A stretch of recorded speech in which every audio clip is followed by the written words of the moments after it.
ونسلم على رسوله الكريم أما بعد فأعوذ بالله من الشيطان الرجيم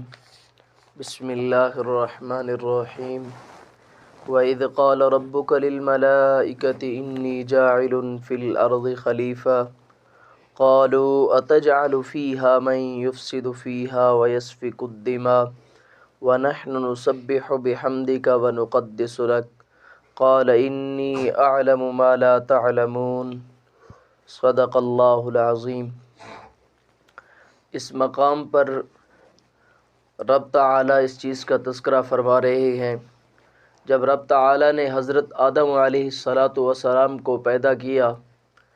اور فرشتوں کو اس بات کی خبر دی کہ میں انسان کو زمین کے اندر اپنا خلیفہ بنانے والا ہوں، تو فرشتوں نے جواب میں کیا کہا؟ اس چیز کا تذکرہ رب تعالیٰ نے اس مقام پر کیا ہے۔ فرمایا وَإِذْ قَالَ رَبُّكَ لِلْمَلَائِكَةِ، جب کہا تیرے رب نے فرشتوں کے لیے اِنِّی جَاعِلٌ فِي الْأَرْضِ خلیفہ، کہ میں زمین کے اندر خلیفہ بنانے والا ہوں، ایک شخصیت کو، یعنی انسان کو خلیفہ بنانے والا ہوں زمین کے اندر۔ قَالُوا أَتَجْعَلُ، تو جواب میں فرشتے کہنے لگے اتجعل فیہا من یفسد فیہا ویسفک الدماء، کیا تو اس ذات کو، اس شخصیت کو زمین کے اندر خلیفہ بنا رہا ہے جو زمین کے اندر فساد کو برپا کریں گے، یعنی زمین کے اندر فساد کریں گے، جھگڑے کریں گے، ویسفک الدماء، اور صرف فساد پر اکتفا نہیں کریں گے بلکہ ایک دوسرے کا خون بھی بہائیں گے۔ فرشتوں نے یہ اعتراض کیا انسانوں پر، اس وجہ سے اعتراض نہیں کیا کہ مسلمان شرارتی ہے یا تعصب یا حسد اور کینہ کی وجہ سے فرشتوں نے یہ اعتراض کیا، بلکہ نہیں، اس زمین پر انسانوں سے پہلے یہاں جن رہتے تھے اور جنوں کا کام یہی تھا کہ زمین پر فساد کرنا اور زمین کے سارے نظام کو خراب کر کے رہنا۔ تو جنہوں نے سمجھا کہ جس طرح وہ فسادی تھے، یہ جو مخلوق اللہ تعالیٰ پیدا کر رہا ہے انسانوں والی، یہ بھی فسادی ہوگی، اور کہنے لگے کہ اے اللہ وَنَحْنُ نُسَبِّحُ بِحَمْدِكَ وَنُقَدِّسُ لَكَ، ہم تیری تسبیح کرتے رہتے ہیں، فرشتے، ہم پوری جماعتیں ہیں ہماری جو تیری تسبیح اور تیری تحمید پہ لگی رہتی ہیں، وَنُقَدِّسُ لَكَ، اور ہم تیری پاکی بیان کرتے رہتے ہیں۔ اس مخلوق کو پیدا کرنے کا کیا فائدہ ہے؟ فرشتے عالم الغیب تو نہیں تھے کہ انسان، ٹھیک ہے شرارتی ہوتے ہیں انسانوں کے اندر، لیکن انہی انسانوں کے اندر انبیاء بھی آئیں گے، انہی انسانوں کے اندر اولیاء بھی آئیں گے، علماء بھی ہوں گے انسانوں کے اندر، جہاں ایک دو کمی ہوگی وہاں خوبیاں بھی تو بہت زیادہ ہوں گی۔ قال انی اعلم ما لا تعلمون، جب فرشتوں نے کہا کہ ہم تیری تعریف کرتے رہتے ہیں اور تیری پاکی بیان کرتے رہتے ہیں، اس مخلوق کو پیدا کرنے کا کیا فائدہ؟ تو رب تعالی نے کہا فرشتوں کہ تمہارا علم محدود ہے، جتنی میں اللہ جانتا ہوں تم فرشتے اتنی نہیں جانتے۔ رب تعالی نے اب انسان کو فرشتوں پر فضیلت کا طریقہ کس طرح کیا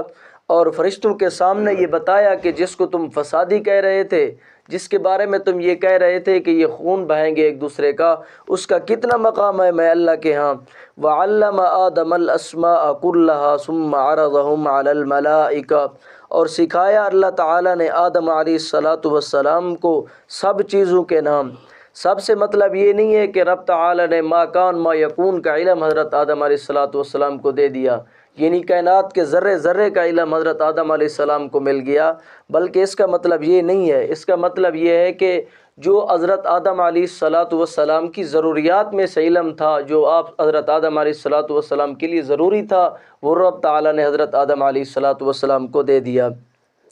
ثم عرضهم على الملائکہ، پھر وہ علم جو رب تعالیٰ نے حضرت آدم علیہ السلام کو دیا اور وہی علم فرشتوں پر پیش کیا رب تعالیٰ نے۔ فرمایا کہ انبئونی باسماء ہؤلاء، تم مجھے خبر دو ان ناموں کی، ان کنتم صادقین، اگر تم اس بات کے اندر سچے ہو کہ یہ زمین کے اندر فساد کریں گے اور خون بہائیں گے ایک دوسرے کا، یعنی یہ جو علم میں نے اس کو دے رکھا ہے، میں اللہ تم سے زیادہ جانتا ہوں حضرت آدم علیہ السلام کو، اس علم کا تم مجھے خبر دو اگر تمہارے پاس طاقت ہے تو۔ وہ کہنے لگے قالوا سبحانک لا علم لنا، فرشتوں نے کہا کہ اللہ تو شریکوں سے پاک ہے، لا علم لنا الا ما علمتنا، ہم تو اس علم کو نہیں جانتے، ہم تو اسی علم کو جانتے ہیں جو تو نے ہمیں دیا ہے، یعنی جو علم تو نے ہمیں دیا تھا اس کا علم تو ہمیں ہے جو تو نے آدم علیہ الصلاۃ والسلام کو دیا ہے، ہم وہ علم نہیں جانتے۔ پھر کہنے لگے انک انت العلیم الحکیم، بے شک تو ہے جاننے والا، یعنی ہر چیز کو تو جاننے والا ہے کہ اس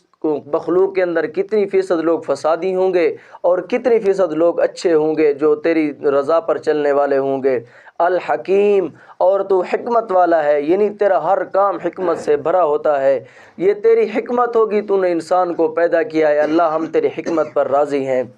پھر رب تعالیٰ نے حضرت آدم علیہ الصلاۃ والسلام کو فرمایا یا آدم انبئہم باسمائہم، اے میرے پیغمبر حضرت آدم علیہ الصلاۃ والسلام آپ ان کو خبر دیں ان ناموں کی جو میں نے آپ کو سکھائے ہیں۔ فلما انبأہم باسمائہم، جب حضرت آدم علیہ الصلاۃ والسلام نے ان کے سامنے وہ علم بیان کیا جو اللہ تعالیٰ نے عطا کیا، جو نام حضرت آدم علیہ السلام کو اللہ تعالیٰ نے عطا کیے، قال الم اقل لکم، رب تعالیٰ فرشتوں کی طرف متوجہ ہو کر کہنے لگے کیا میں نے تمہیں نہیں کہا تھا انی اعلم غیب السماوات والارض، کہ میں اللہ ہی ہوں جو زمین و آسمان کے غیب کو جانتا ہوں۔ تم نے تو جنوں پر قیاس کر کے ان کو فسادی کہہ دیا تھا، ان کی خوبیوں کو تو میں اللہ جانتا ہوں، ان میں انبیاء آئیں گے، ان میں اولیاء آئیں گے، اور ان میں علماء ہوں گے، ان میں مجھ سے ڈرنے والے لوگ ہوں گے۔